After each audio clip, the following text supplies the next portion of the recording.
Good evening, everybody.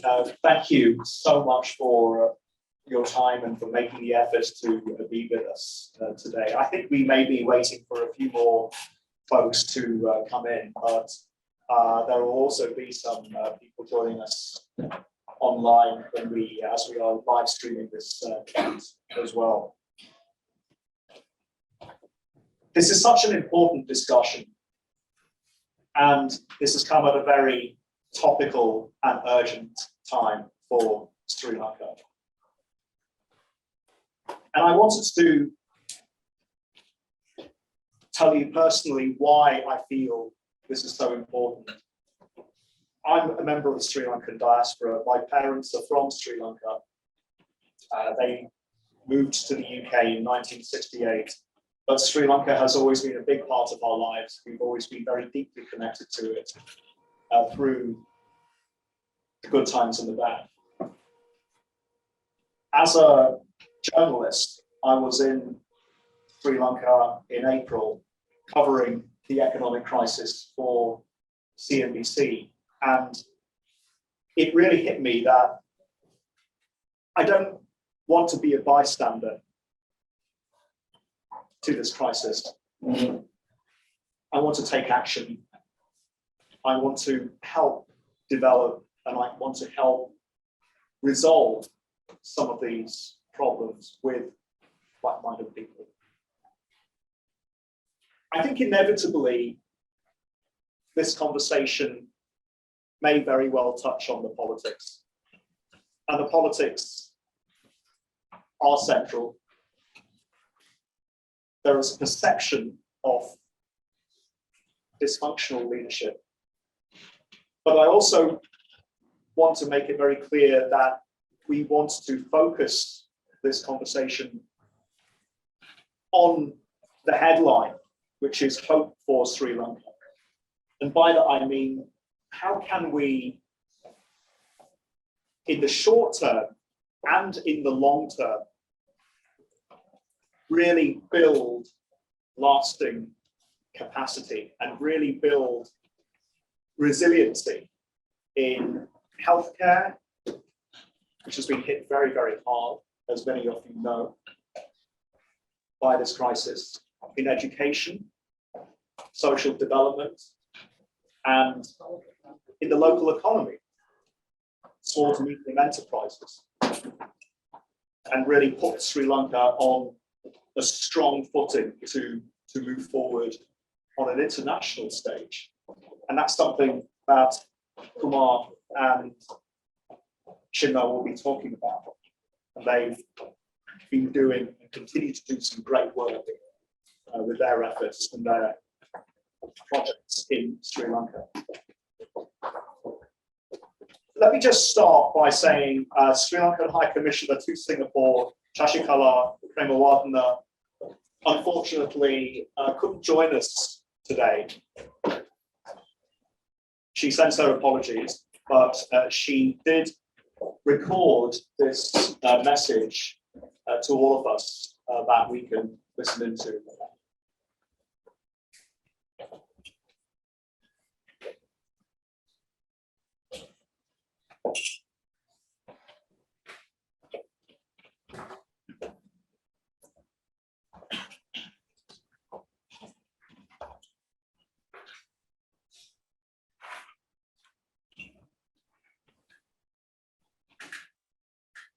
My sincere apologies to the distinguished panel and the guests for not being able to be there in person due to the official visit of the Foreign Minister coinciding with this event.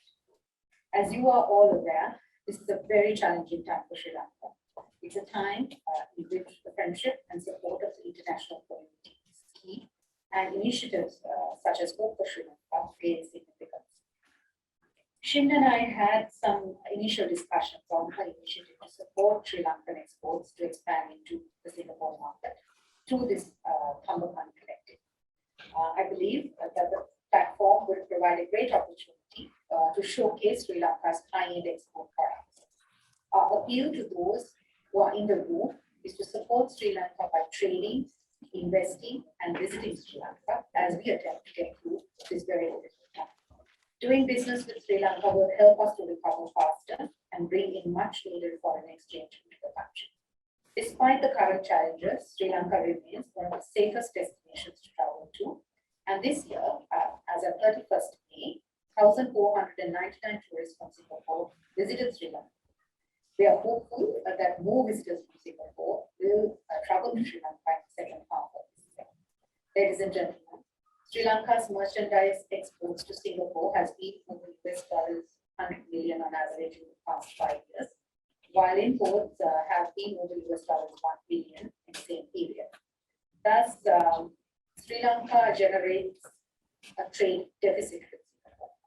We are hoping to expand exports to Singapore in the coming years to reduce this trade gap. If you look at the IT BPO sector, as per a recently published report, Singapore is among the top 5 BPM services export destinations of Sri Lanka, the others being countries such as Australia, USA, UK, and the Nordics. Sri Lanka can increase earnings from the IT BPO sector by expanding the business connectivity with Singapore.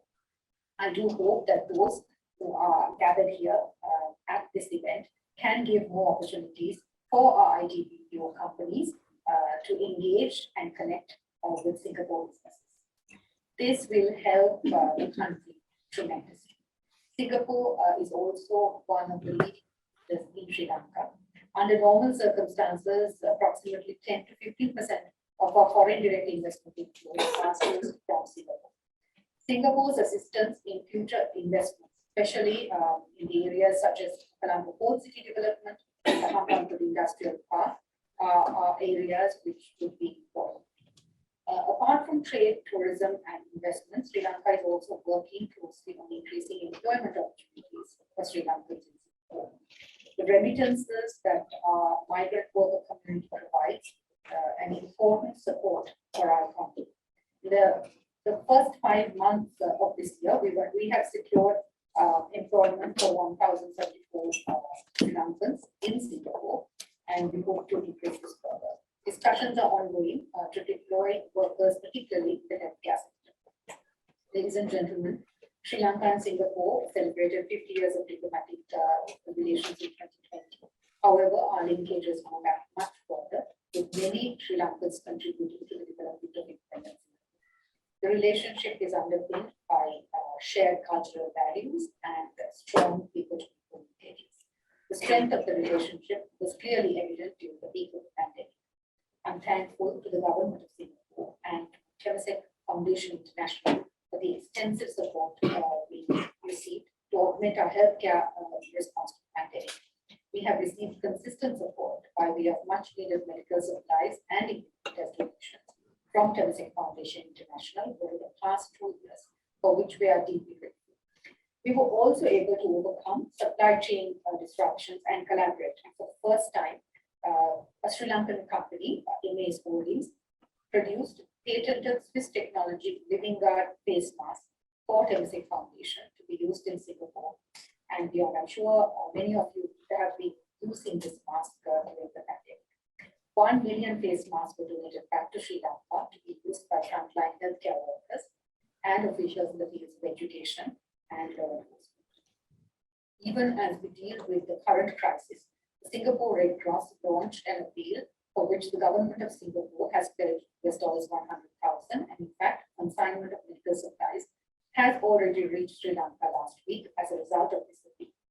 Meanwhile, the Sri Lanka Singapore Business Association partnered with Ray of Hope, a registered crowdfunding charity in Singapore, to raise funds to provide essential medical supplies, and that process is also ongoing. Your support to both these initiatives will be important. Ladies and gentlemen, swift measures have been taken to establish political stability as a matter of priority, with the appointment of the Prime Minister and the Cabinet of Ministers, in order for the country to move on urgent policy measures needed to address the pressing economic issues, while also paving the way to initiate the process of introducing necessary amendments to the Constitution and to improve the governance framework. In addition, the central bank and the government are in the process of introducing collective measures to lessen the impact of the ongoing economic crisis on the economy and vulnerable groups in society. Negotiations are currently ongoing with the International Monetary Fund, in order to arrive at a staff level agreement for an economic adjustment program at the earliest time frame. In order to achieve debt sustainability, Sri Lanka has hired leading financial and legal advisory firms to support the country's debt restructuring program. With the debt restructuring process, it is expected that the government will be able to service its debts under newly agreed debt service payment terms. The government has also initiated several corrective measures to improve fiscal performance. I believe these are very important stabilization measures for the country. I take this opportunity to thank Shimna for this initiative, and I hope the Tambapanni collective will be able to assist in expanding our export basket. And I take this opportunity to thank all those who took time off to be here to support Sri Lanka. And I look forward to increased engagement and interaction in the months ahead. I have no doubt, with the support of our partners and friends in the international community, Sri Lanka will emerge stronger. Thank you, and I wish you a very good evening.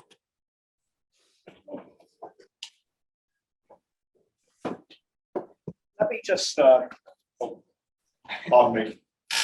Let me just bring in our panel now, just on the back of Sri Lanka High Commissioner to Singapore's comments, and bring you in, Shimna. Then we will go to Kumar and then Harsha as well.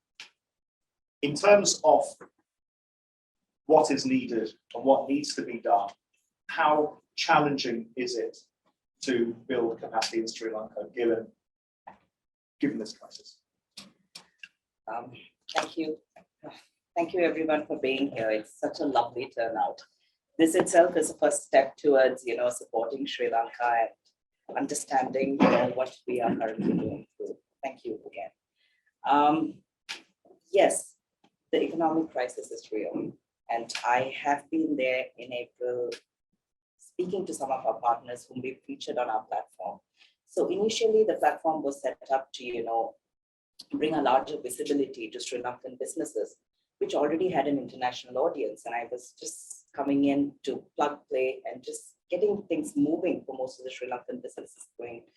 But once I went there and saw the crisis and, things that were happening at ground level, I realized, yes, there are short-term requirements.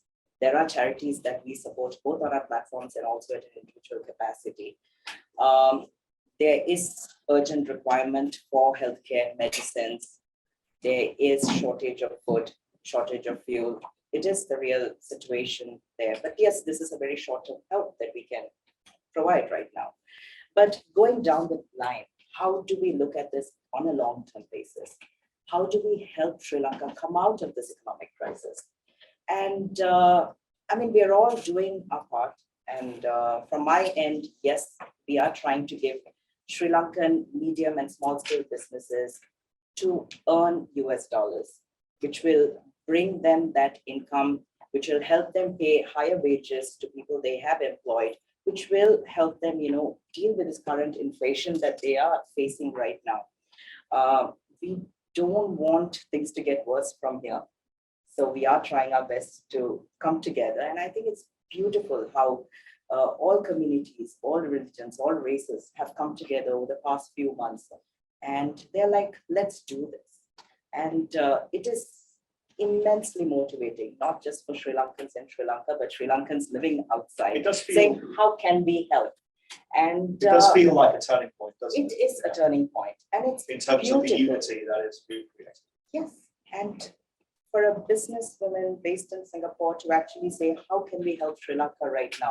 Let's have a larger reach out. Let's see what all verticals we can introduce and have an international audience. Let it be IT services, let it be to promote tourism, send the right message across, because a lot of people have reached out to me saying, is it safe to travel to Sri Lanka right now? Given the whole scenario, we've been getting a lot of negative press on social media as well as in news channels. But I said, no, it isn't. It's completely. It's not Ukraine. We don't want to touch upon that, but what I'm saying is it is safe.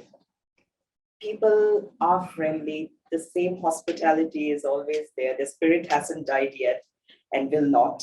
And like I said, people should go to Sri Lanka. Every dollar we spend there is going to put food on table for a lot of people.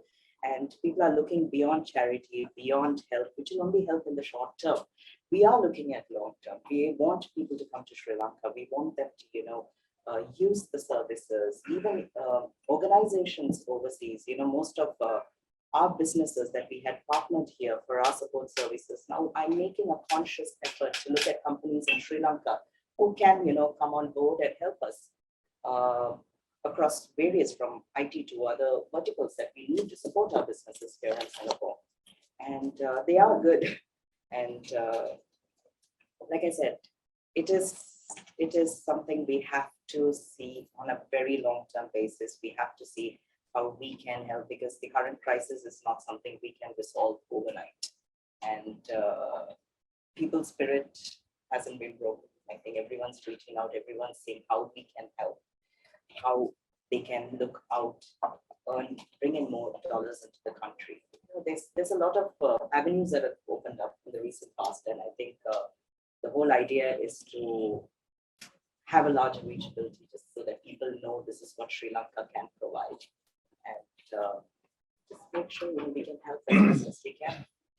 Shimna, thank you for that. And I know I'm sure Harsha and Kumar want to come in here, but since he's right next to us, I want to bring in Dr. Ruben Thurairajah now and just bring in Shimna's point of how can we help, and specifically how can Sri Lanka's diaspora, which is a powerful one, which is an extensive one, overseas help. And you and I, throughout this crisis, have been exchanging notes about how dire the medical emergency, the shortage of essential treatments and drugs has been in Sri Lanka, and how we can mobilize the diaspora to help. How serious is the situation in your field, Ruben, and what more can be done? Thank you for inviting me for this talk. And the situation is really dire, and it has been like that for at least 4 months now. And there was apathy, there was lack of decision making at the top. So the problem with any civil service is it's about top decision makers making quick decisions and changing their strategies according to circumstances. And Sri Lanka really failed in that the early months of this year. So unfortunately, for example, in March, there was shortage of antibiotics, anesthetic medications, vaccines, and simple things like ET tubes. That these are tubes put down into airways and newborn babies to ventilate. And these are cheap. These have long expiry dates. Nobody knows how they became, unavailable to hospitals. And this is when doctors realized that they got to play their role, and they got to talk to people, and this is when I got involved. Thank you for that, Ruben. Let's bring in our panelists. I keep forgetting I should look over here. Let's bring in our panelists in Sri Lanka. And Kumar, thank you once again for joining us. I know that you are extremely busy, so we're very grateful for your time, sir. Bring us up to speed with what needs to be done and how the international community and how the diaspora can Thank you very much. I'm going to keep my video off just for connectivity issues and to ensure that audio comes through as well as it can. Thank you, first of all, for having me on board. Yes, I've actually, it's been a slow but sure slide to what we face as a country and as a people as of now. In terms of the healthcare crisis, I agree, simple things like endotracheal tubes to other vital and essential medicines have become a huge issue in terms of shortage in Sri Lanka, especially if you take the Lady Ridgeway's hospital that provides, free medical care and services to children. They and other national hospitals and primary healthcare providing institutions have all faced, a dire shortage of medical essentials. And in terms of food security, by what we hear and what is communicated to us, there are shortages right now. Inflation is rife. Price increases have made it extremely difficult for a large part of the population to be able to buy and feed themselves and their families. In terms of lack of foreign exchange has brought the economy to a grinding halt, and we know all of these issues. It's reported.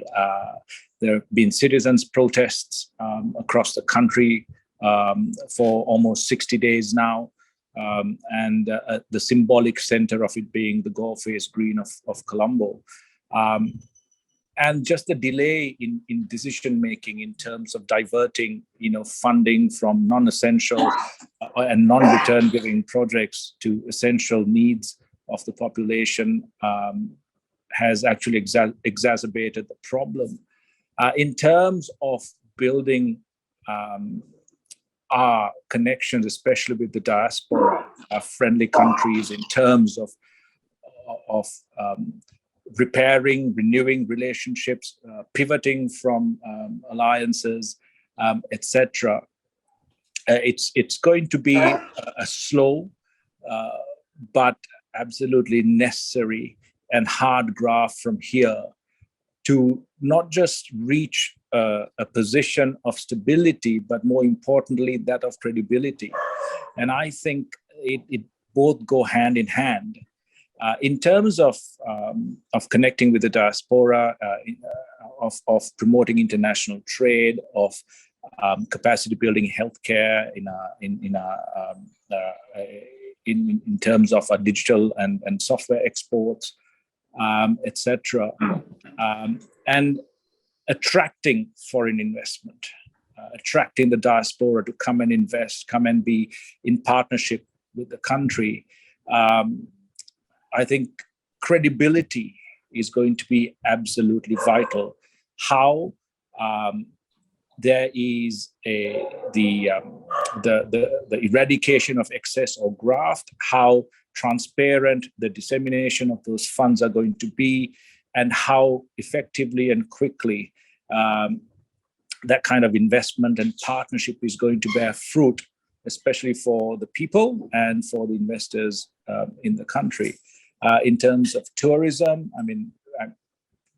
the Sri Lankan economy for many years now has depended on very traditional exports. Of course, the apparel industry, tourism, the IT industry, migrant workers, all have added to kind of foreign exchange earnings. But there is now a significant erosion of trust that has actually put into a very critical situation all of that foreign exchange earning potential of the country. And while the economists in charge, we are told that a staff level agreement with IMF is imminent. There is a diversion of all funds from non-essential projects into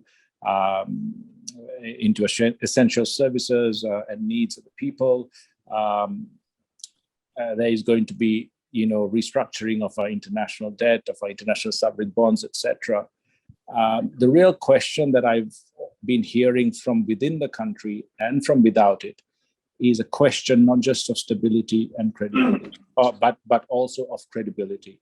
And I think that is going to be a real pivotal issue for the government of Sri Lanka, the legislature of Sri Lanka, to reestablish, so that we can actually make sure that we not just strengthen our existing partnerships, but we also attract newer, better, stronger partnerships, not with just international governments and friendly countries, but also of the Sri Lankan diaspora, who are wealthy, who are keen to invest, who have a great love for Sri Lanka, and perhaps relook at a journey of reconciliation, a journey of integration, and the communications that we've had with the diaspora to make it a lot more meaningful, to make it a lot more attractive and a lot more trustworthy for these partnerships to happen as we go along. Kumar, thank you very much indeed for that. Just to let you know about some housekeeping as it pertains to the audience and audience participation. I just want to get Harsha's comments and reflections, and then we will bring in you, the audience, because we want to engender a real conversation and engagement with all of you. I know many of you do have some questions to ask. So on that, let me just bring in Harsha now. And Harsha, can I start by asking you about Sua Seria, the ambulance service? It's a non-profit. It responds to 1990 emergency calls across the island. This was started from a proposal you made in 2016. It must be under extreme pressure right now. Where does it go from here? And is this an example of the type of capacity that Sri Lanka really needs to build? And how much confidence do you have that services like this can really be scaled in the current environment? Thank you for having me on this panel, Sri. I mean, that's a good question, because I, in fact, had to personally get in touch with Dr. Jaishankar because he did visit Colombo a month and a half ago. And I had told him then that we may have to get in touch with him because we would run out of medicine. And we did. And just this last week, the Indian High Commissioner came to the command and control with a massive consignment of all the medicines we require for the foreseeable future, and gave it all to us. It was embarrassing for us. I did tell him that, but he told me, Harsha, that's what friends are for, and here you have it. And then I had to make another request of him because we need much more funds than what we currently have to keep the service going. Like you said, when I originally started it, people didn't think it would be scaled, that we would succeed. But today, WHO tells me it is perhaps one of the best in the developing world. We have 300 units. We have so far made over 1.1 million emergency admissions. We take over 1,000 patients to critical and emergency care every day, at a response time island-wide of less than about 14 minutes, Colombo even less. So this is an absolutely critical service. And this is something that our diaspora can certainly help. And it is run by a foundation owned by the state. And when I brought it to Parliament as an act, I made sure that it was not part of the Ministry of Healthcare, that it stood outside so it can have its own rules and regulations. So we can, give you further details if there is anyone who's out there wanting to help. But going beyond that, you see, the situation is so bad. But I recall a conversation I had with Dr. Vivian Balasubramaniam about 5 years ago, sitting at the Shangri-La. And why this strikes me now is he told me, Harsha, I'm a little jealous of you guys. I said, why are you jealous about us? You guys have everything. You know, he said, look, we are such a small country, but look at all the land you have. Look at all the agriculture land you have. Look at all the food that you can produce. And today we're running out of food. So this is not something that just happened. This is about attitude. This is about ideology. This is about statist thinking. This is about inward looking. You know, I wish the High Commissioner was able to attend, but I think the minister is in Singapore this afternoon. But when we worked on the Singapore-Sri Lanka Free Trade Agreement with our dear friend, Mr. Chandra Das, who is your ambassador in Sri Lanka, resident in Singapore. He knows the whole history. How much trouble that we had to undergo here in Colombo to get it through.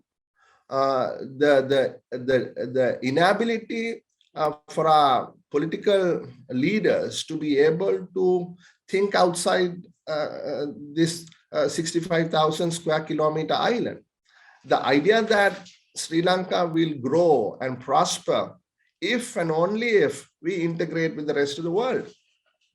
That exports is the only driver, whether it be in linking up with global production networks, or whether it is in information technology or anything else, services, sports services. So this was coming, and now it is a horrible situation to be in. But we somehow have to get up from where we are and get back on the road to recovery. And it is not going to be easy. And like you said, the politics is not pretty. The people are asking the Rajapaksas to go, and the Rajapaksas are refusing to go. The president spoke to Bloomberg 2 days ago, and he said, tough luck, I'm here to stay. So those are not going to augur well in finding some sort of compromise for all of us to move these nations forward. So those are my initial remarks, Sri.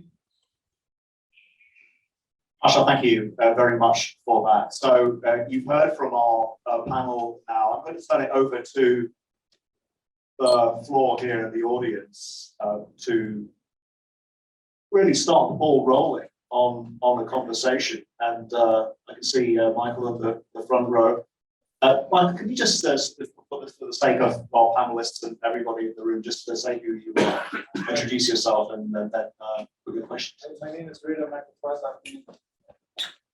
Hello, my name is Michael. I've been, as a private investor, I've been investing in Sri Lanka for around 22 years, and I'm also in the family office space. So the question I have for Mr. Harsha is, when the Rajapaksa family says they're unwilling to go, will this become like a Russian revolution? And who is the Lenin? Is Mr. Harsha the Lenin of Sri Lanka? Who is needed to actually fundamentally change the potentially dysfunctional politics?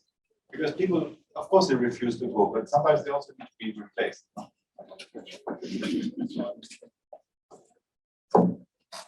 Thank you, Michael. Harsha, did you get that? Did you get that question? I heard parts of it. Could you summarize it for me, Sri? Yes. So Mike, I promise we wouldn't go down this rabbit hole, but it's inevitable, isn't it? Given the situation. Should be the Navalny of Sri Lanka. Michael's question was, how confident are you that we will see change? And do you think that you will lead that change? Can I summarize your question? I did not pay him to ask that question. Look, I mean, we are trying, and we just heard, just while as I was speaking, there was a text message that came through from one of the main news channels that one of the brothers, Basil Rajapaksa, has submitted his resignation from Parliament. So that is big news if that is confirmed in the next few minutes or so. So which means then he's losing his hold within the system. So the issue really is, if he's not willing to go, what do we do? What do we do? So there are, more than one alternative, but we are a democratic country. We've always worked within the boundaries of democracy, and we don't wish to break those boundaries that we have set for ourselves. So everything we will do shall be done within the democratic framework, and therefore we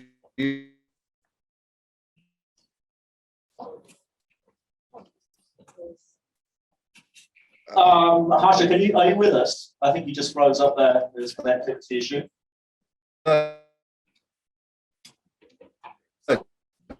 Okay. We will try and reconnect with Ganesh. Can you try and work your magic?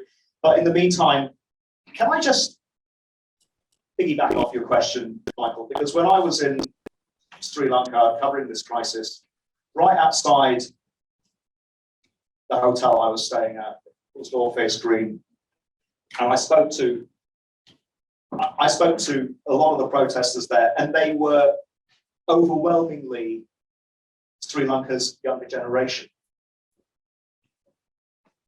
This is a youth movement. And what came across was they do not have any confidence in party politics on either side of the aisle. They want a credible alternative, but that credible alternative hasn't really stepped up yet. That third way in Sri Lankan politics. So this is your issue in terms of breaking the deadlock. But in the meantime, getting back to the economy and getting back to opportunities for the younger generation, many of them told me they don't see opportunities in Sri Lanka, which was profoundly disturbing. And then you have the makings of a brain drain. So Shimna, if I can bring you back in while we try to restore the connectivity with Kumar and Harsha, how would you respond to that? How do we begin to thread that needle? So while I was there and speaking to a lot of youth who were very active in these protests, a couple of their concerns were, most of them have gone out, studied, and come. There was a huge cost. Today they are looking for jobs that will help them support their families, cover these costs. Some of them have set up their own businesses, which have almost shut down. And their whole concern was, politics aside, how can we help ourselves? Charity can, yes, take us so far, but beyond that, how do we empower ourselves? How do we motivate ourselves every day to get out there? Let it be even to stand in this queue for the fuel. But yes, I mean, this ground where they all came together was each and everyone coming together and pulling each other up. Just saying that, yes, there is hope. Yes, people are looking towards Sri Lanka. We stand together, we can come up with solutions. And I think that is where, I took back a lot, saying that, yes, I mean, when we always think of helping such situations, we are like, let's look at charities. Let's see, what we can do immediately to help the situation. But no, there is a concern here. How can we step up, being Sri Lankans living outside from this position of privilege? how can we help Sri Lankan youth on the long term? Their mindset is in place. Their attitude is in place. You just need to lift them up and give them those opportunities. So couple of solutions that we are working initially is supporting local businesses, giving them an international audience, helping some of these businesses earn those dollars so that they can pay the right wages that will help them, meet these inflationary numbers that they have to deal with. Most of them have aging parents. Medicine is an issue. Healthcare is an issue. And it is when this generation, if you plug and play them with the right job, with the right income, that they can actually go back and help. They are not looking for charity. They're just looking for opportunity. And for me, I think, from the time I lived in Sri Lanka, and I've been out of Sri Lanka for like over 15, 20 years now, I think Sri Lanka has come a long way, and we have to be proud of, yes, in this economic crisis, how people have come together and they're looking beyond what the immediate need is and looking long term. I think that's commendable. And if you look at the talent pool in Sri Lanka, Yes. it is, if you put it in really clinical economic terms, this is a vast reservoir of talent that could really be channeled towards an IT BPO sector. In fact, I was talking to this with Girish Ramchandran of TCS at the earlier this week at a tech conference, and it just seems like a wasted opportunity. Can I just bring in Dr. Ruben, and in your field, amongst medical practitioners, young doctors, do they see a future in Sri Lanka, or do they want out? That's a really, really good question. Until 2 weeks ago, I would say, people were confused. So I have friends who trained in Sri Lanka as doctors, came to UK for postgraduate training. They did really well received. They were given opportunities, and they said, no, it's okay, we want to go back. So they went back. And now they have children at school. The O-level exams were postponed. Nobody knows when the A-level exams are going to be. And then they look at their friends' children in the UK, Australia, and Canada, and so on. And they seem to ask, themselves, are we punishing our children? So I'm hearing more and more and more senior consultants inquiring about jobs in the UK. And we have a huge shortage of doctors in the UK. And before I came to Singapore, I spoke to a few other friends, and I thought, I might be getting some skewed idea about this. And they are having the same issues. So they are getting more inquiries from senior Sri Lankan medical consultants, midwives, senior nurses, physiotherapists about migration. So I really think that people are misunderstanding, underestimating the brain drain, possible brain drain, and it's really dire. I feel really, really sad about it. Thank you for that, Ruben. We can get back to engaging our audience, and Michael, you wanted to respond. A question for you. Please. Mr. Sri is looking at financial markets every day, but my question to you and everybody here is basically, has the market or the sentiment gone too negative, right? I can share with you that according to United States Bloomberg data, as of today, Sri Lanka is the world's worst performing currency, and also Sri Lanka is the worst performing equity market in the world. But my question to you is Sri Lanka in a war? First of all, and secondly, is Sri Lanka on the sanctions list of the United States? Because Sri Lanka actually overtook Russia as the world's worst performing market. So maybe here, the market or the public opinion is potentially too negative now in Sri Lanka. Because again, there's no war in Sri Lanka. Sri Lanka is not on the sanctions list of the United States, but it's still the world's worst performing market. And maybe the pendulum has gone too far, maybe too much negativity in Sri Lanka now. And since our topic today is hope for Sri Lanka, maybe it has gone potentially too far still. Shimna, do you want to? I mean, I had in a personal capacity, I had something I wanted to say to respond to Michael.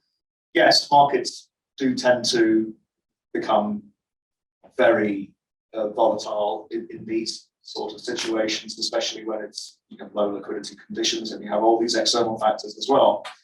But I feel my observations as a journalist, this is an opportunity for accountability in terms of different characteristics of accountability or economic accountability, which is very important for Sri Lanka to move forward, and really drawing a line and finally closing the chapter on the conflict, on the civil war as well. And I think what the minority Tamil population and the Muslim population wants after Easter Sunday is real accountability for what happened. And I think observing and talking to the gore-faced protesters, there is a strong sense of, when we talked about this, strong sense of unity, a palpable sense of unity that I have never witnessed before.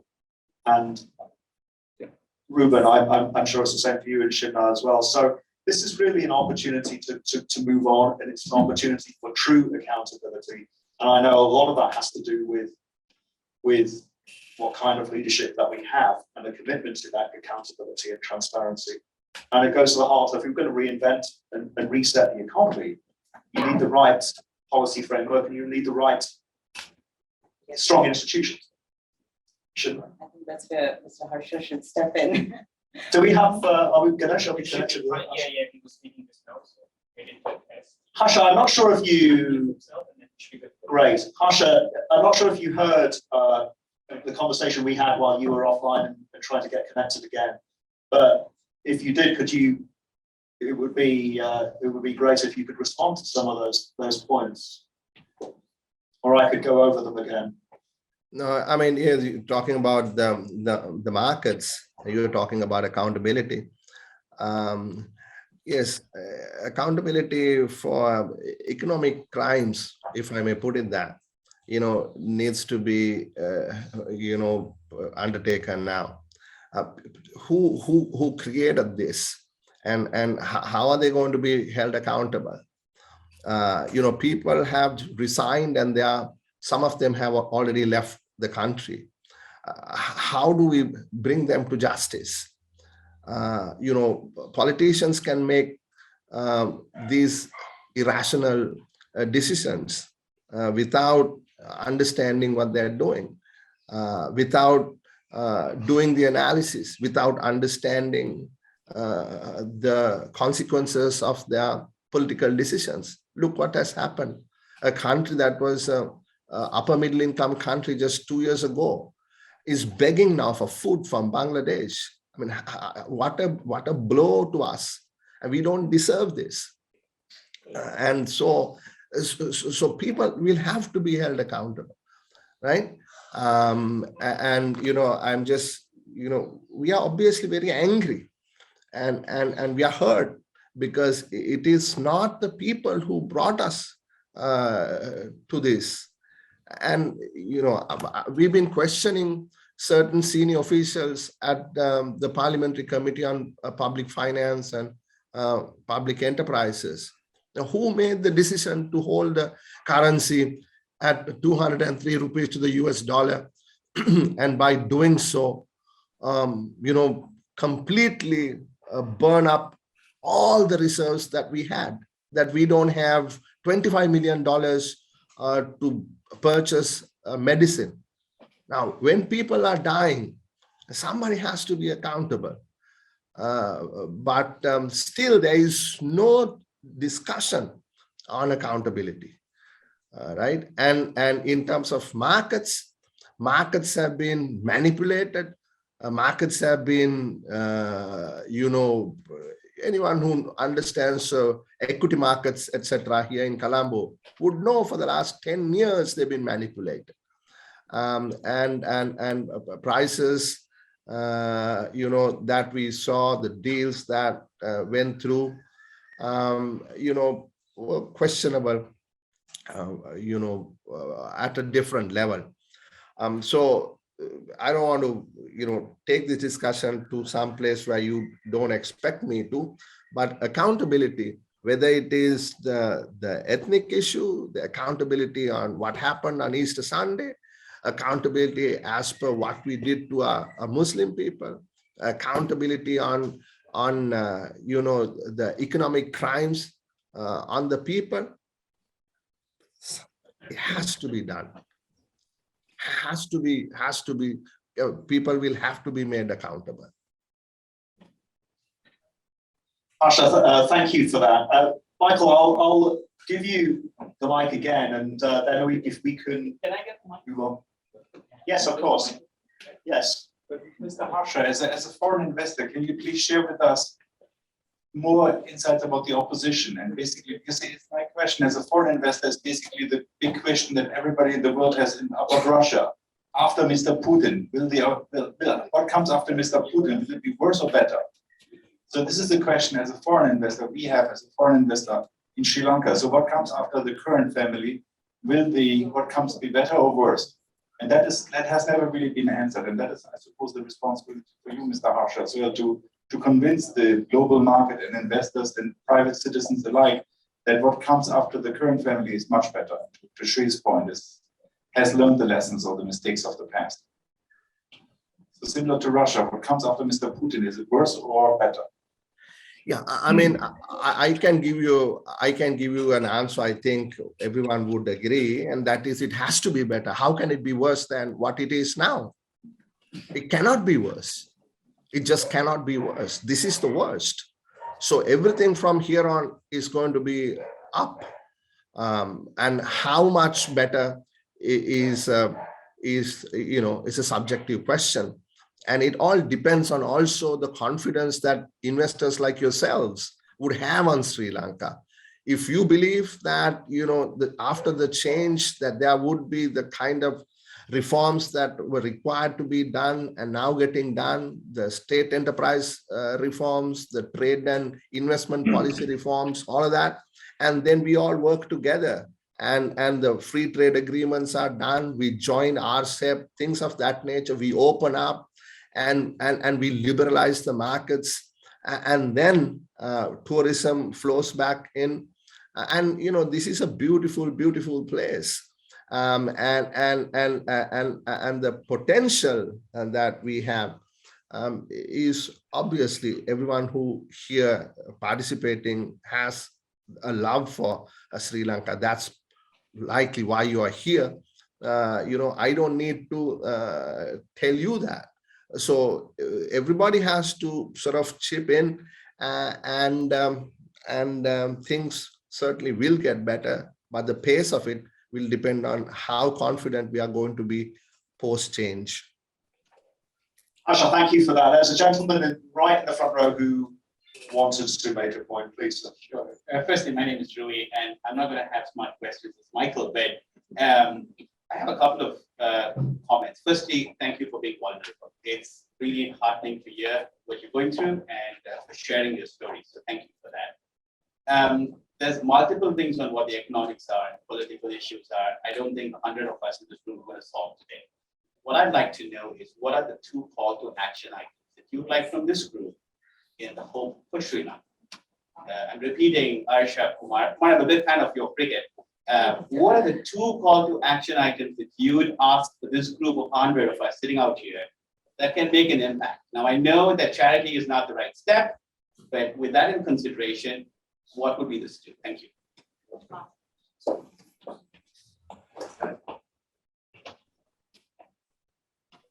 Kumar?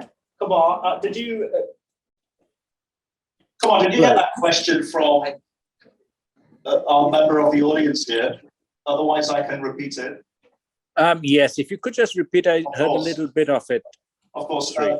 Louis, pardon me. Rui had a question about, a very direct question about what would be the 2 key calls to action that we can really convey and communicate to the audience here, the international community and the diaspora? What would it be? 2 calls to action. Well, I think the first is support in terms of what the country needs right now.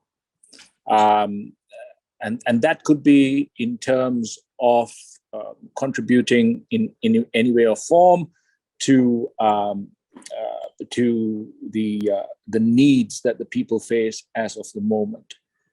But to make it sustainable, I think it is also to partner in the economic revitalization of the country in terms of economic reform, institutional reform, building up transparent, accountable, more robust institutions and processes, ease of investment. All of that will take its time.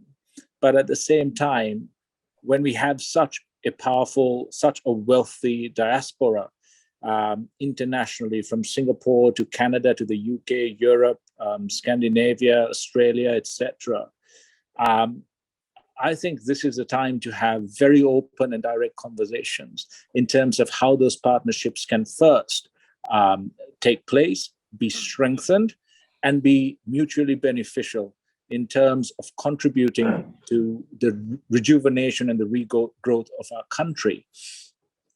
I think in terms of all the political changes,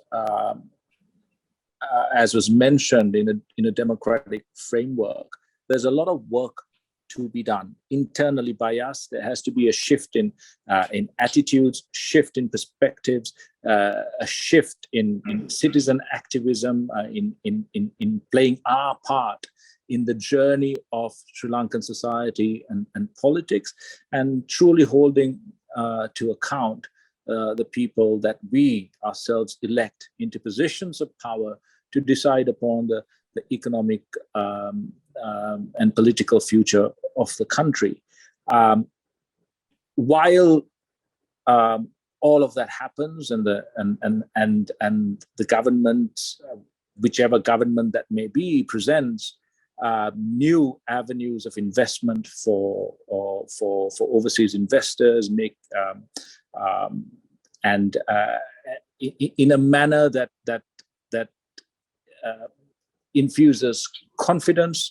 There is accountability and transparency, as I've said before. Right now, I think there is a great opportunity in terms of engaging with the government or the government agencies in terms of how to channel your support in terms of investment or funding or any other kind of support into the country, because Sri Lanka has immediate needs. And at the same time, in terms of restructuring, we will have medium to long-term needs that are being addressed at various levels. I'm not an economist, but I worked a lot with people over the years. My background is in sport, and through various partnerships, through our networking, we've been able to make a huge difference in terms of the livelihoods and the empowerment of the people within Sri Lanka.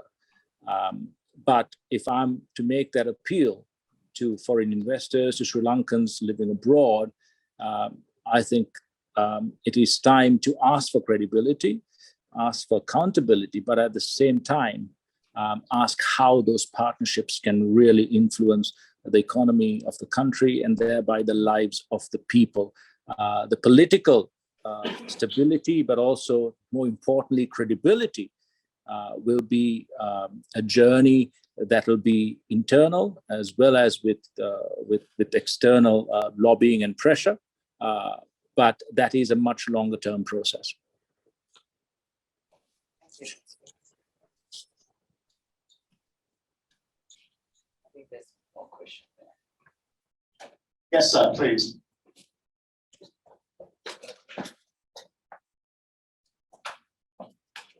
Thank you. My name is Pradeep Karunagaran, and I work in the commodity space. This is not a question, and this is something that we probably can make use of very quickly. This is particularly to Dr. Harsha, since he's one of the 225 people who represent us back home. There are 2 food items that are imported that takes up almost $700 billion in import bill. One's cooking oil and the other one is sugar.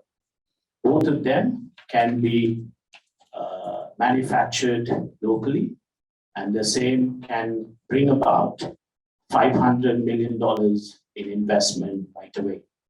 And if we can do that, we'll save about $700 million in import bills and bring about direct investments of $500 million. I personally tried this for 10 years and I failed. So if that's something that we could start with, and there are a couple of friends whom I know in the industry in Singapore who will do this for almost free. And that's something that Dr. Harsha can take this back and hopefully can get it done. Kumar can't help me, so hopefully Harsha can help me on this regard. So Dr. Harsha, is this something we could explore? Yes, actually, the gentleman is absolutely correct. For instance, there is a big debate about palm oil. What a decision that the president took, just like the one to ban fertilizer overnight, is to ban the plantation of palm oil. And palm oil, I understand, is the most economical cooking oil that is currently available. So we have to import all the vegetable oil, cooking oil. And the sugar, I am not so sure about the economics of it. But if someone were to propose large-scale sugar plantation, I don't see why it should be dismissed without real discussion. Now, the issue here is reform in agriculture. You see, agricultural policy of various archaic laws, 1952 Paddy Lands Act, which does not allow people who own land other than to cultivate paddy in the 2.5 acres that they would have got as government grant when they were settled in the 1950s and so on. Politicians have been patronizing almost farmers, saying, look, you don't know how to manage your land. We know better than you how to manage your land, and therefore you do as we say. So this has really been inimical to the productivity growth in agriculture. We are imprisoned in almost 2.5 acres of land, which they got in the 50s, and over the years, their children, a family of 4 is now 12 or 16, and the land available has become smaller and smaller. So this is something, to have large-scale plantation, you need to change the law, the attitude, and we need to bring in the concept of cooperatives, really. And see how we can bring farmers in as cooperatives. It can be sugar cooperatives, maybe it can be palm oil cooperatives, it can be anything. And just to make sure that farmers become part of the wealth creation process, not just a hired labor who ultimately end up with nothing very much. I am a keen believer of cooperatives. I mean, you can see it in India, you can see it in New Zealand, you can even see it in, in North America, how this can be worked on. So my answer to your question is yes, would certainly be willing to have a conversation offline on this. Thank you. I think we'll put something together. There are going to be multiple ideas out here to help Sri Lanka. So we'll put a few ideas together and reach out to you. And also, if I may, Sorry, go ahead, Harsha, yes. yeah, I want to add something to what Kumar said about the diaspora. You know, we need immigration reform. You know, this country is perhaps the most closed country in the world, where you cannot get citizenship in Sri Lanka if you're, not born in this country or a parental lineage or something like that. You cannot just come here and get a green card or whatever and then get citizenship. In almost every country in the world, you do that. And if you think about it, I'll give you just one example. Somebody told me, think about Scrabble and think about letters as skills and words as products. And if you have, few letters, C, A, and T, how many, how much can you get in Scrabble? How many big words can you make, right? But think about if you have seven letters, a Q and a U and a Z, X, whatever, right? So if you don't have the skills, you need to get those skills in. And to bring the skills in, to generate those skills, it will take, 25 years, right? So look around us, look around our region and beyond. See, immigration reform brings our people out. The doctor was earlier describing his friends, whether it is in the UK or whether it is in Singapore, whether it is in New Zealand, in Canada, everyone is going. We are not bringing anyone in, even our own folk. People who I did PhDs with in the US. They cannot even come back and work as sabbatical because the immigration laws are such that, they're not allowed to do so. So we have to really think about immigration reform so that we open the doors for non-resident Sri Lankans and others to come here, contribute at least for short periods of time and go back if they wish, or stay back if they so desire. I just want to add that. Harsha, thank you for that. Can I just bring in Pradeep again, and just to clarify for my sake and the audience and our panel, Pradeep, why your efforts to build cooking oil and sugar manufacturing and those processes locally, why they didn't work, why they failed? Was it policy obstacles or what was it?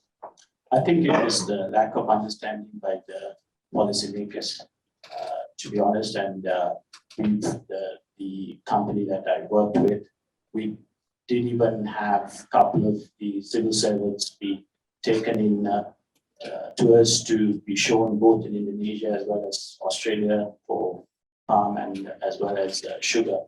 But they understood everything, and there was always an understanding. By the way, our civil system is absolutely amazing, right? And what gets destroyed is at the top. And the people who run are then not able to manage the civil servants because they're quite honestly a lot more able and credible in what they do. So when they come back and they want to present to their bosses, it gets shut down, partly because the coconut oil lobby is very harsh, or like what Dr. Harsha said, the agriculture laws as well. And yes, the cooperative system is an amazing system. And if you take Indonesia, which is the largest palm oil processor today globally, has 50% of its palm oil coming from corporate farming. And it works, right? And it should work, right? And it's not new to us. So as long as we are not going to be driven by the politics of it and the vote bank, I think we can make a change. So hopefully we are going on that direction. Thank you. Pradeep, thank you. That was a fantastic, actionable, real-world example of how we can build capacity and build resiliency in Sri Lanka's economy. But what really stood out from what Harsha and yourself, with your experience, was policy framework and the policy response and reform, it needs to go hand in hand. Otherwise, with the best will in the world and with the best minds and with investment, you can only build that capacity to a certain level. Which leads me to ask this question, rhetorical question really. If we are talking about longer term resiliency, then the government framework, the policy framework reforms, that really needs to be part of the story. I mean, we can only go so far in influencing government policy, but in terms of what we achieve on the ground, and I'll use a personal example. My mother and my family, we are involved, very actively involved in a non-profit education foundation in northern Sri Lanka, in Kilinochchi, which was really at the brunt of the civil war, and there still is a big developmental need in education, in social services, etc., in the north and the northeast. But we've had some success. We've been educating kids for the past well over 5 years now, and we've had some success. And we are really trying to fill in the gap. We're not competing with the formal education system. I suppose we are closest to what you describe as an enrichment center here in Singapore. We're coaching kids. We're doing it for free to really give them a leg up in the formal education system, fill in the gaps there, which once again illustrates how the education system, and to Ruben's point, the healthcare system, there are big gaping holes that have to be plugged, and only really lasting reform will do that. So, despite our best efforts, I won't say they're not for naught and they're not going to be lacking, but they could, to be really scaled, the policy needs to be aligned, right? Yes. I think everyone's taken the right step forward to achieve this, and we just need to wait and see who spearheads this whole movement politically, as well as we can do our part day in, day out, but we need to see who's going to sit up there and help us with policies and governance and, having the kind of transparency that the public is asking for going forward. So, like I said, it's a long drawn process, but we'll have to wait and see. Sure, you have a question there. Of course. Hi. Yes, hi. My name is Tulika. I don't actually have a question, but I just want to share my experience. And I guess in response to what you were saying earlier about what is it that we can do today. So my family and I traveled to Sri Lanka in April. It was exactly when everything was starting. And I think we were all wondering, should we go, should we not go? And in the end, we made the decision to go with a family of a 3-year-old and a 6-year-old. And hands down, I think it was one of the best trips we had. There was no issues. We didn't have any problems. If anything, I think Sri Lanka was extremely welcoming. And I think if anything, they really wanted us to be there. And honestly, if there's anything, if you are sitting on the fence, I think that this is really a good time to go. And I don't know, just consider this an encouragement if you may. But definitely. Thank you so much.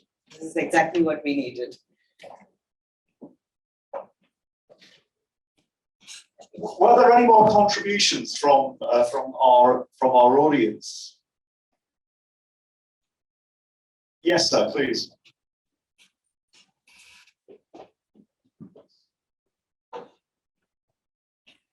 Hi, my name is Chris Crowley. I'm a long-term resident of Singapore, and I've been traveling to Sri Lanka since 1997. And I just wanted to say that of all the countries I've traveled to in Asia, it's really one of the most amazing, and it has so much potential. Incredible warm people. It's got unique kind of beaches, more boutique tourism compared to Maldives, what you get in Thailand. It's got the tea country. It's got the game parks. Great population of things like BPO and medical tourism. If there could this be a way to a economic and political resolution, I think the country has really tremendous future. I just hope that they can find a path to that. Thank you so much. I just added to that because we were there in late January, early February, and I'll give you a good experience of where you can help and where you can't help. I wanted to order 1,000 t-shirts, and I was told they won't be delivered till July because they didn't have material to get it done. So if I wanted to help, there is no way I can help economically right now. But yes, I totally echo your sentiments. It is a beautiful, beautiful country. I've traveled many times. Unfortunately, it pains my heart because Golf Face Hotel is one of my favorite hotels. Exactly where the protests are happening. It's a beautiful promenade. And all I can just say is if everyone decides to travel on a vacation to Sri Lanka can be anything between $1,500 to $15,000, depending how much you want to spend. But go and enjoy, spend money, help the people, because that's really going to the people. And last weekend I was having lunch with a friend of mine who runs a hotel in Sri Lanka. And he's just dedicating all his resources to supporting the families which are working for the hotel, right? So help tourism because it is almost, I think, 10% of the GDP, if I'm not mistaken, or perhaps roughly a little more. So help tourism because it has suffered, and actually this impact wouldn't have been felt had COVID not happened, and tourism would have still been alive. So support tourism, please. Sure. Thank you. Hello, everybody. My name is Charmaine. I'm a Sri Lankan, a proud Sri Lankan. I'm very invested in Sri Lanka. I have many properties that I have in Sri Lanka. And I'm still committed to Sri Lanka. But what I find is the rhetoric that we hear, we know what's happened in the past. I think we're all aware of all the gaps. I think as Sri Lankans, what we really want to know, whether you're diaspora or even living in the country, is what is the way forward? What actions are we going to see? What are the systemic changes that are going to be made? Because post May 9th, if you heard Parliament, they spent 4 days talking about how their houses were destroyed, which is incredible because here are the people, the vulnerable, the people that need help being ignored. And they keep talking in circles about how they were inconvenienced. So for people like myself, and I think for everybody in this room, we need to know what are the changes, because they come with their 10-point plans, but who's checking what's being implemented? Because any leader knows that you can have a plan, but at the end of the day, is it being implemented? And who's being held accountable? So we're rather sick of the stories, actually. It's often the simple things on the list as well. For example, Malaysia has this idea of Malaysia, my second home, right? Why is it that nobody in Sri Lanka ever thought about this? Because look, if I had a choice, go over to make Malaysia my second home or potentially Sri Lanka, and I might even go for Sri Lanka. So how come never? I mean, Sri Lanka does have it, though. It does have it. But not as well known as But the it Malaysia doesn't one. Right? promote it the same way. It does have it. Yes. For example, you get a 10-year visa and you get even tax residency in the country, like in Malaysia.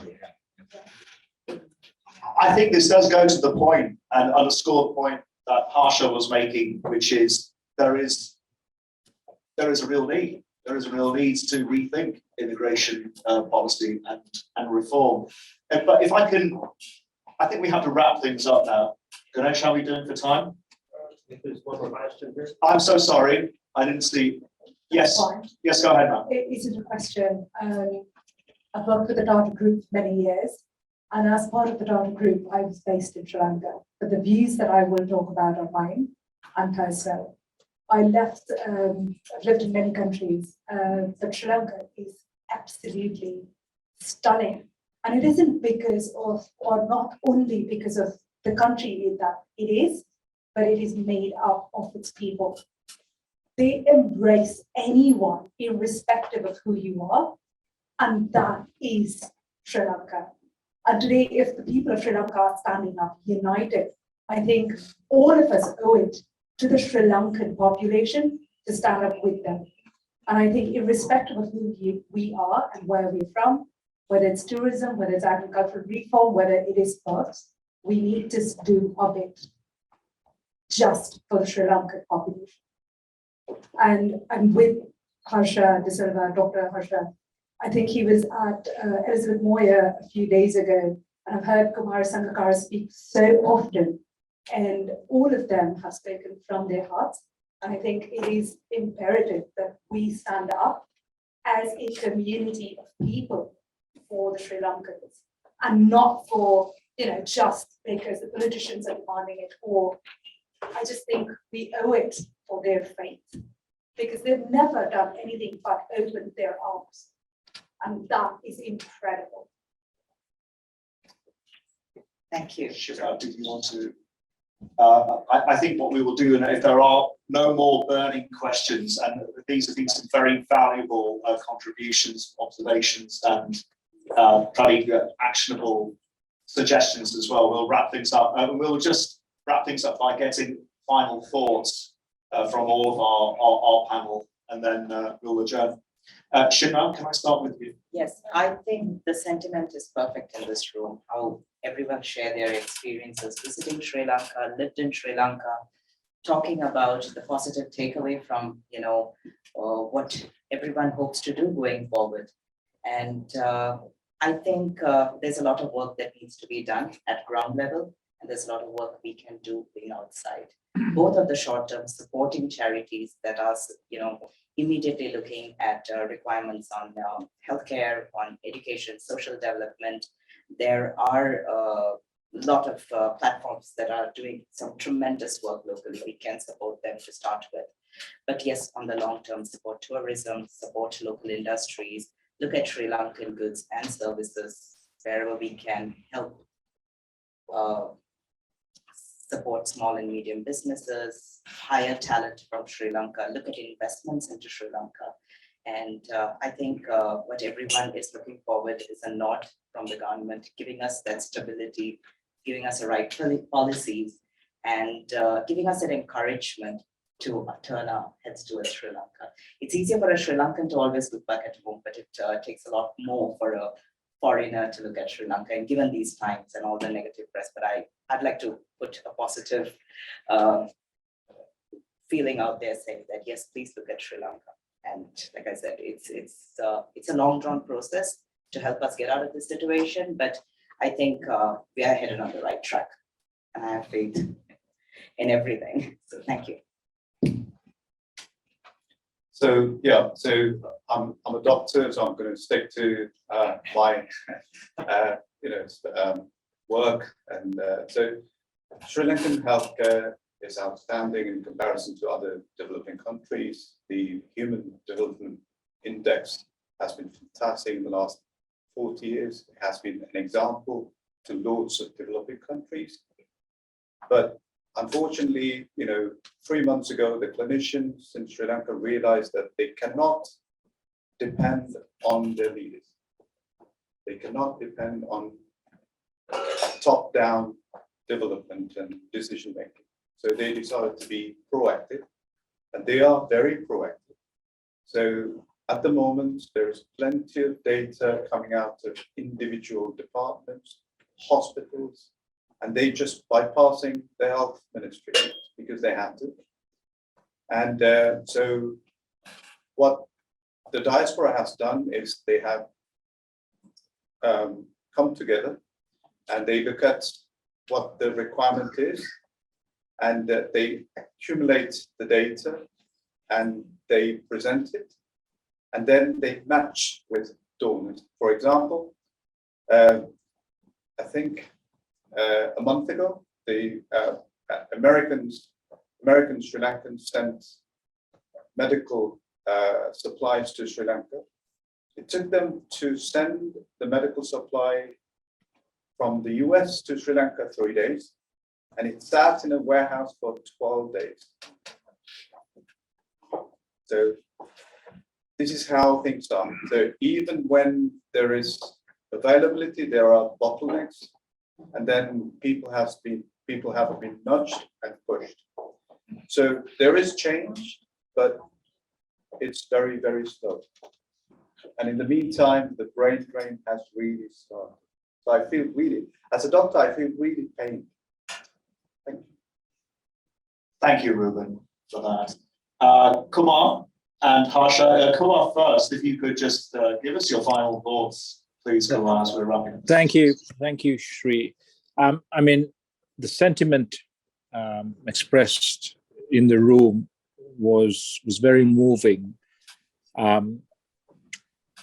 And there are many moving parts to what's happening in Sri Lanka and what should happen.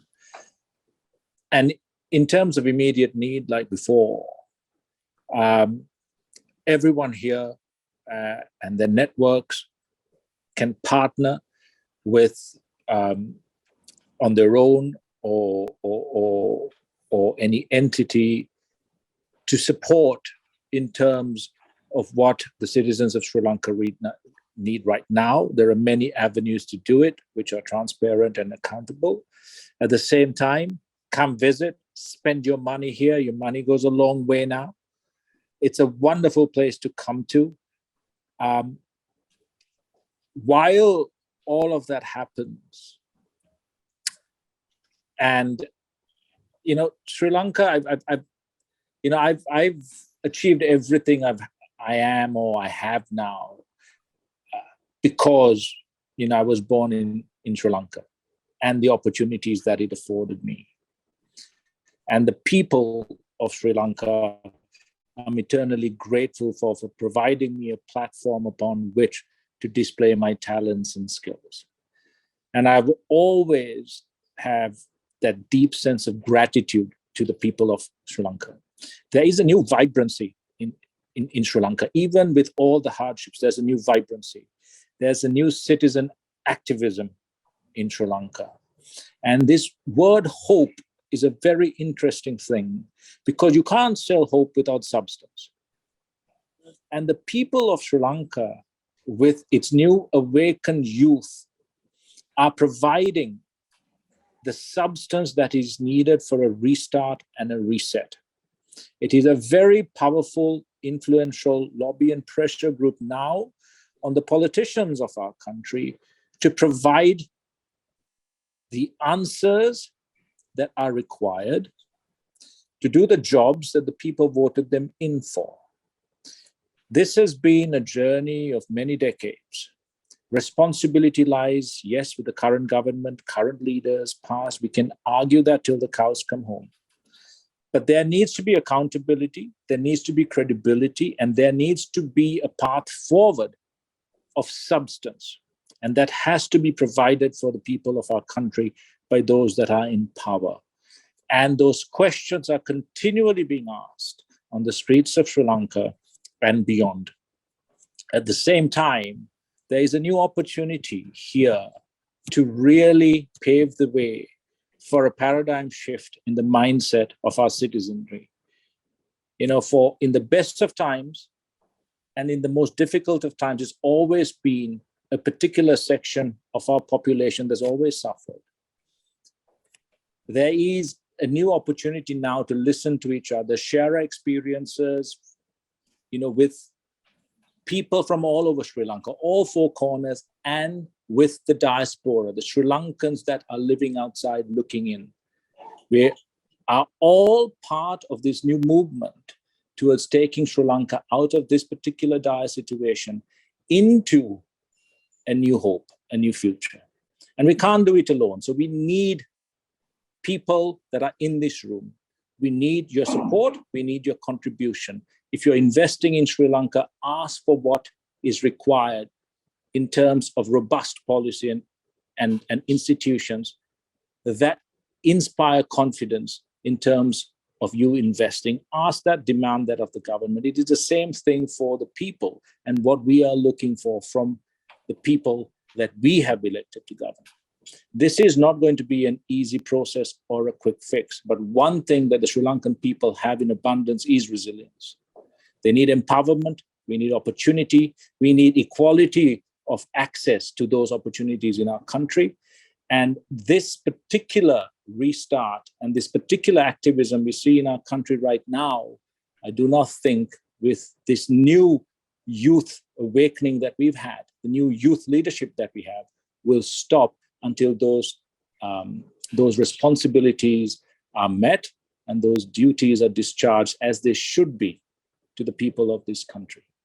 And I would like to thank every one of you for the sentiments that you've expressed and look forward to opening up of your networks, your visits, and supporting Sri Lanka and its people to forge a new path. And like I said, it's a multi-pronged effort, and I'm very, very hopeful that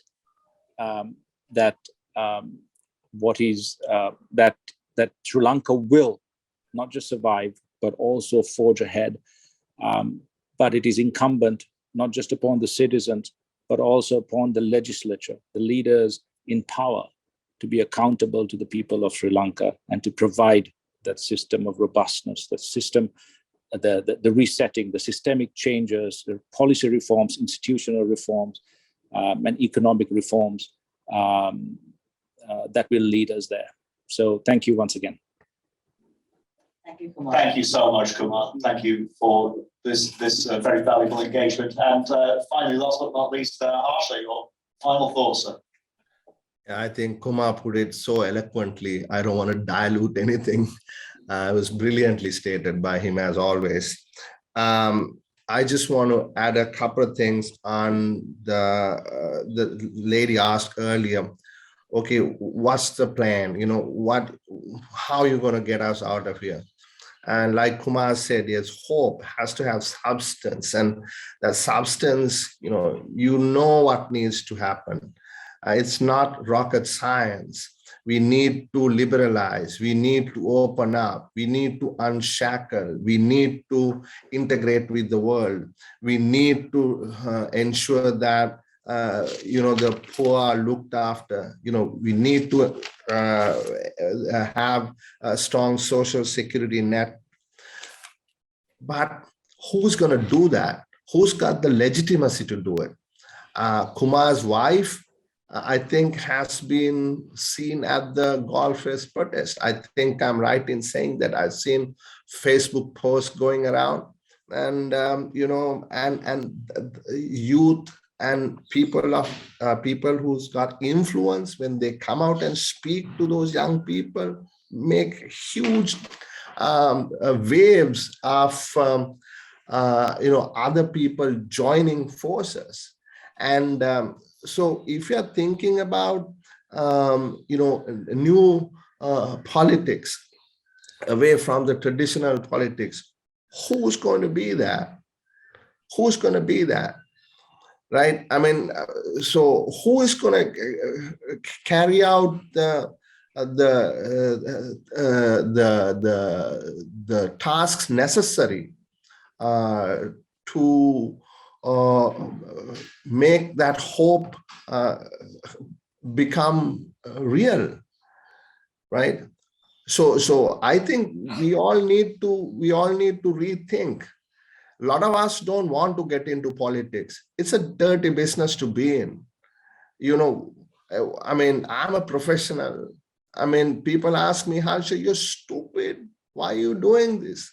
And the lady earlier said that for 4 days, MPs talked about how inconvenienced they were. I just want to tell her that I didn't speak one word that entire week, right? I didn't.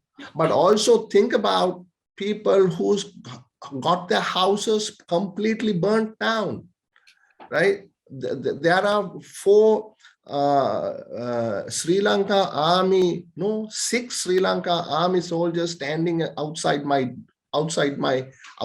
house with automatic weapons. Why? Just because I'm trying to do something for this country. It's not fair across the board. So we need a new political culture. So I'm asking people like Kumar also, perhaps we need to think anew. Perhaps we need to break free from this traditional politics, Kumar. And perhaps we need to create something new. Perhaps that is the way we can actually make this work. We live this life only once. You love Sri Lanka, you live here. I love this place, I live here. I do everything here. I owe everything to Sri Lanka. So perhaps we can think anew. triggered something today. We have in many dimensions. Harsha, thank you so much for those contributions, and I think it's absolutely important that we end with positivity, with hope, and with confidence. And can I also say that the journey, this is just the beginning of the journey, and we will continue to engage with you, and please continue to engage with us as well. And as you've heard here, there are so many projects that are being developed.